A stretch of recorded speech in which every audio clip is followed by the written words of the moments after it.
6 is equal to 0 का मूल निकालें। सवाल की बात की है जो द्विघात समीकरण का ये सवाल है, क्लास 10वीं का ये सवाल है।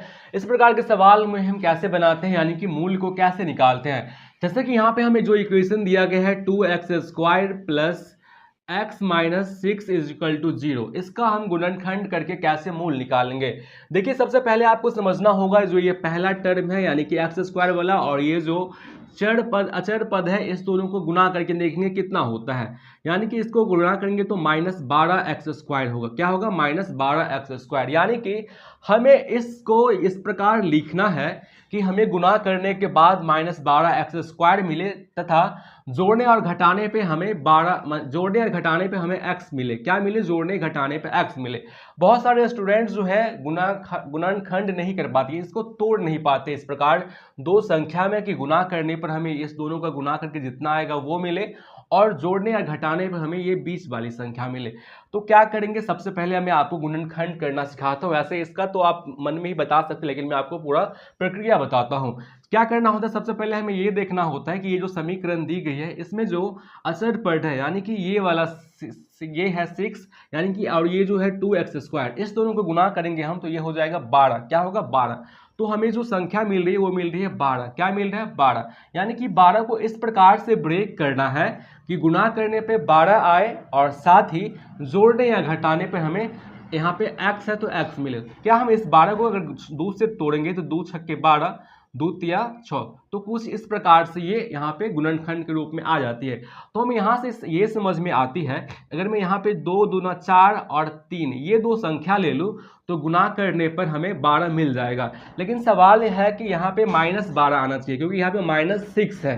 तो अगर मैं इसे -3 मान लूँ तो यहाँ पे -12 आ जाएगा। अब हम -4 भी तो ले सकते हैं, -4 और 3 तभी तो -12 ही आएगा। लेकिन समझने वाली बात यह है कि जब हम इस दोनों को जोड़ेंगे तो यहाँ पे अगर -4 लेते हैं, जब इस दोनों को हम जोड़ेंगे तो यहाँ पे -1 बचेगा यानी कि -x हो जाएगा, जो कि यहाँ पे गलती हो जाएगा। तो हम क्या करेंगे, इस प्रकार से ब्रेक करेंगे। क्या हम इसे ऐसे लिख सकते हैं 2x², क्या आप इसे ऐसे लिखते हैं 4x minus 3x minus 6 is equal to 0, क्योंकि यहाँ पर आप देखेंगे तो 4x में से 3x जाएगा तो यहाँ पे x बच जाएगा और इस दोनों को गुणा करेंगे 4x और -3x को तो -12x² हो जाएगा, क्योंकि इस दोनों को गुणा करने पे हमें क्या मिल रहा है? 12x² और हमें यही लाना था। अब हम क्या करेंगे, यहाँ पे दो दो का पेयर बना लेंगे यानी कि दो दो का जोड़ा और इसमें से कॉमन लेंगे।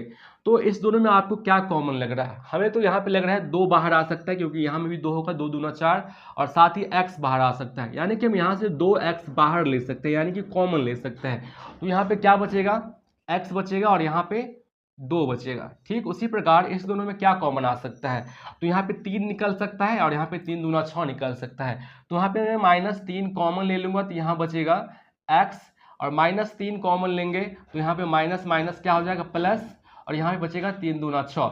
अब यहाँ पे समझने वाली बात यह है कि जब इस प्रकार के सवाल को आप सॉल्व करेंगे तो यहाँ पे कॉमन लेने के बाद जो ब्रैकेट में दोनों साइड बचता है ये दोनों हर हाल में आपको समान आना चाहिए, यानी कि x+2 यहाँ भी है, x+2 यहाँ भी है। अगर यहाँ पे x-2 हो जाता तो यानी कि ये हमारा सवाल गलती हो जाता, हमने कहीं गलती किया होता तो यहाँ पे कुछ भी गलत डाटा आ सकता था। लेकिन हमने देखा यहाँ पे दोनों जगह क्या है? बराबर, यानी कि हमने जो अब तक जो प्रक्रिया की है इस सवाल में वो बिल्कुल सही है। अब हमें क्या करना है, फिर से कॉमन ले लेना है। अगर इस पूरे में से मैं कुछ कॉमन लेने के लिए आपको कहूँ तो यहाँ देखिए x+2 यहाँ भी है और x+2 यहाँ भी है। अगर मैं एक x+2 बाहर ले लूँ, यहाँ से एक x2+ बाहर ले लूँ, यहाँ क्या बच जाएगा? 2x और माइनस में 3 क्या बच जाएगा? 2x और माइनस में 3 बराबर में 0। क्या हो जाएगा? बराबर में 0।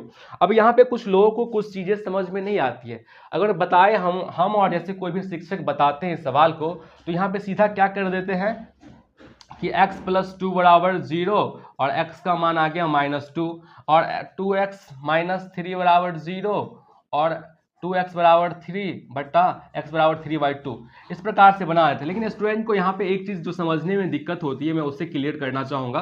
देखिए यहाँ पे चीज़ें क्या होती है, अगर मैं यहाँ पे क्या करूँ, यहाँ पे किसी एक टर्म को हटा दूँ, अगर मैं हटा दूँ, यहाँ पे 2 लाइन खींच देता हूँ। क्या मैं इसे ऐसे लिख सकता हूँ x+2 बराबर ये 0 है।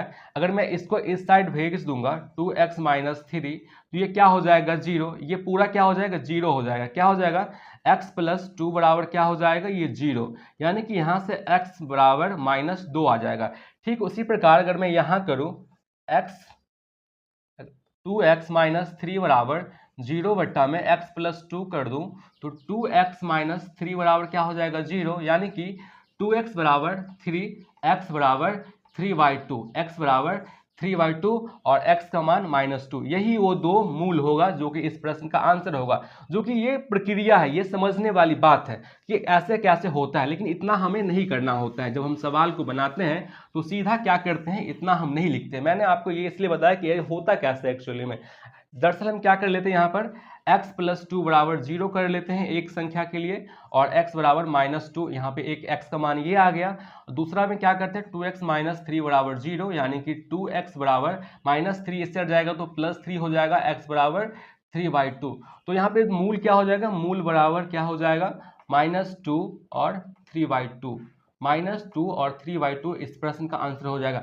मैंने आपको कहा कि अगर मैं कहूँ इस जो इक्वेशन है इसका मूल 2 ही क्यों आया, 3 भी तो आ सकता था। तो क्योंकि हम जानते हैं द्विघात समीकरण का जो मूल का संख्या होता है वो 2 होता है। यही अगर ये त्रिघात समीकरण होता तो इसमें मूल की संख्या कितना हो जाता, 3 हो जाता। तो आई होप ये जो सवाल है गुणनखंड विधि से द्विघात समीकरण में मूल कैसे निकाला जाता है ये आपको समझ में आई होगी।